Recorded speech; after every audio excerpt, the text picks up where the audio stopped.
اعوذ باللہ من الشیطان الرجیم بسم اللہ الرحمن الرحیم الحمدللہ وحدہ والصلاة والسلام علی من لا نبی بعدہ وعلی کل من صحبہ وتبعہ بإحسان بعدہ اللہم صلی علی سیدنا و مولانا محمد وعلی آلہ واصحابہ وبارک وسلم۔ محترم ناظرین و سامعین، ڈیئر ویورز اینڈ لسنرز، السلام علیکم ورحمۃ اللہ وبرکاتہ۔ پروگرام قرآن سنیے اور سنائیے کے ساتھ آپ کا میزبان محمد سہیل رضا امجدی آپ کی خدمت میں حاضر ہے۔ ناظرین و سامعین، آپ جانتے ہیں کہ ہم پروگرام کا آغاز قرآن و حدیث کی بات سے کیا کرتے ہیں۔ آج ہم بات کر رہے ہیں سورہ کوثر کی۔ سورہ کوثر جمہور کے نزدیک، یعنی اکثر مفسرین کے نزدیک، یہ مدنی سورہ ہے۔ اس میں 1 رکوع، 3 آیات،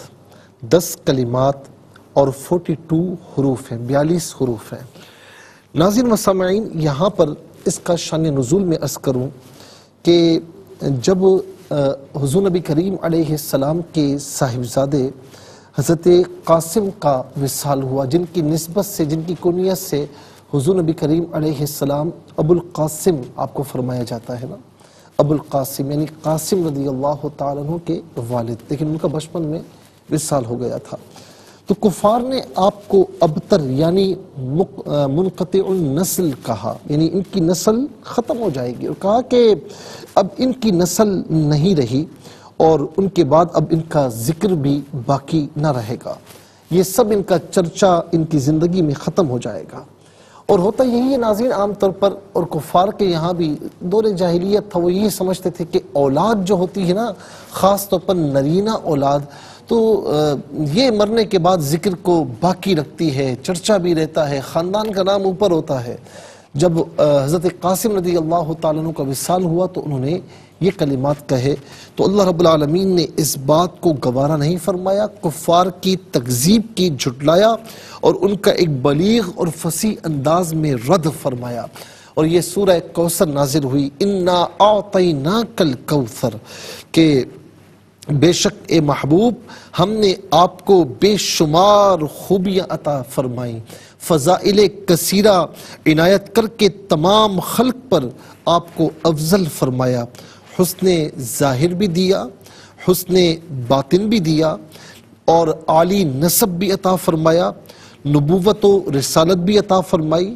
کتاب حکمت بھی عطا فرمائی، علم بھی عطا فرمایا،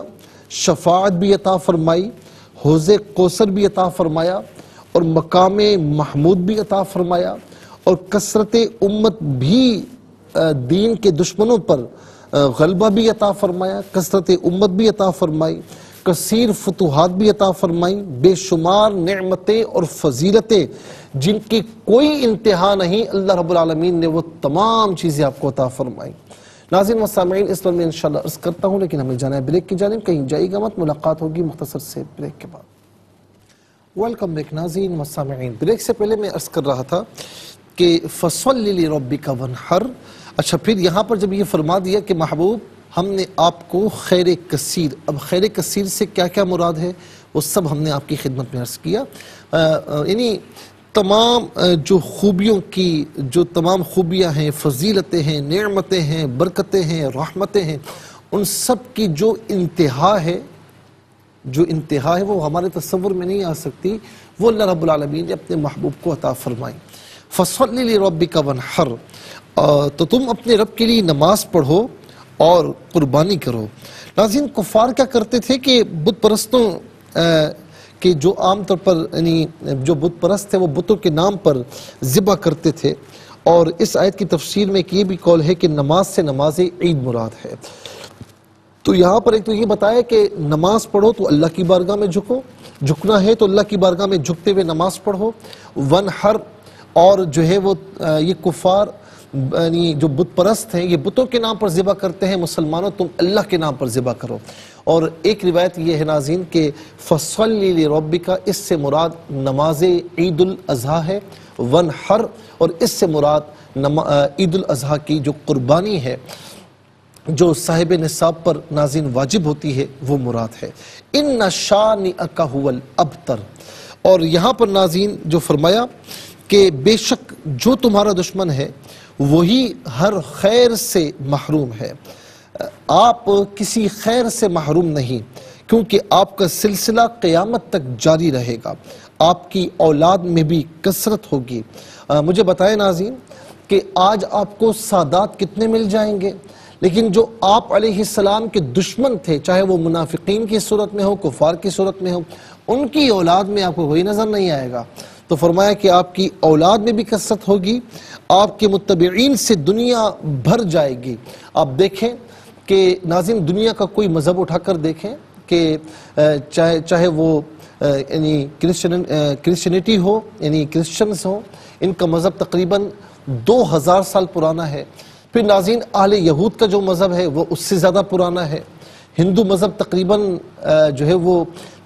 یوں سمجھ لیں کہ میرے خیال میں 6000 سال پرانا ہے ناظرین۔ تو یہ تمام مذاہب بہت پرانے ہیں، اور اسلام کو بھی تقریباً 1450 برس ہوئے ہیں، لیکن آپ دیکھیں کہ تیزی سے سب سے ڈائنامک اگر کوئی دین ہے تو وہ دین اسلام ہے، سب سے بہترین اگر کوئی دین ہے تو دین اسلام ہے، اور لوگ جوق در جوق اسے قبول کرتے جا رہے ہیں۔ اس کے خلاف فتنے بھی ہو رہے ہیں اور پروپیگنڈا بھی ہو رہا ہے، لیکن اس کے باوجود ناظرین یہاں تو یہاں ان ممالک میں کہ جہاں لوگ اسلام کے خلاف بھی یعنی پروپیگنڈا کرتے ہیں ناظرین، لوبنگز کرتے ہیں، لیکن وہاں پر بھی اسلام تیزی کے ساتھ پھیل رہا ہے۔ تو آپ کے متبعین سے دنیا بھر جائے گی، تیزی کے ساتھ بھرتی جا رہی ہے۔ آپ کا ذکر ممبروں پر بلند ہوگا، دنیا میں کوئی ایسا ممبر نہیں کہ جہاں میرے مصطفیٰ علیہ السلام کا ذکر بلند نہ ہوتا ہو۔ وَرَفَعْنَا لَكَ ذِكْرَكَ، محبوب ہم نے آپ کے لیے آپ کے ذکر کو بلندی عطا فرمائی، اور فرمایا کہ قیامت تک پیدا ہونے والے جتنے علماء ہیں، واعظین ہیں،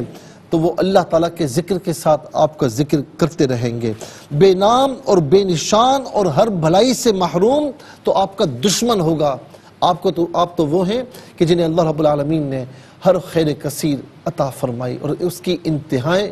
آپ کو عطا فرمائی گئی۔ ناظرین یہ سورہ کوثر ہے، اور یہ وہی سورت ہے ناظرین کہ جو خانہ کعبہ پر جب اسے لگایا گیا تھا تو سارے فصحاء بلغاء کے کلام اپنی جگہ پر تھے، لیکن اس کے نیچے لکھا ہوا تھا کہ ما ھذا کلام البشر، باقی جو سارے کلام ہیں وہ تو انسانوں کے لکھے ہوئے ہیں، یہ تو کسی انسان کا لکھا ہوا کلام نہیں ہے، یہ تو اس سے ماورا کلام ہے۔ اللہ تبارک و تعالی ناظرین ہم سب کو قرآن سے مستفیض ہونے کی توفیق نصیب فرمائے۔